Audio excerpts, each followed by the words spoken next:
Hello po mga ka-cooking mama. Today's menu is ginisang upo sa sardinas. Ayan, mag-isa muna tayo ng bawang at sibuyas. Then, isunod natin ang ating sardinas. Pwedeng maanghang, pwedeng yung kulay green. Bahala po kayo kung anong brand ang gusto nyo. So, sa akin, itong brand na to ang gusto ko. So, nire-recommend ko rin kasi mas masarap ang lasa niya. Depende po sa inyo. So, ayan. Ilagyan na rin natin ng seasoning, oyster sauce, and patis. Kung kulang sa alat, lagyan niya po kahit na ilang pinch ng asin. So, sa akin naman, okay na yung alat na ito. Ilagyan po siya ng kalahating lata na tubig.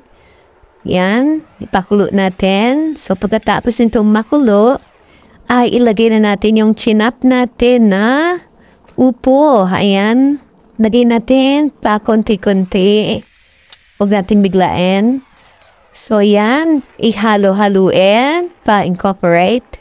So, maasahan natin dito, no? Kasi malambot ang sardinas, madudurog siyang kusa. Kahit ayaw natin siya madurog. So, ayan. Mas maganda nga yung durog para lasang-lasa na. Ito na yung finished product. Masarap po ito. At ang maganda sa upo, nakakababa ng blood pressure. So, ayan. Thank you for watching na. Bye-bye. Love you all.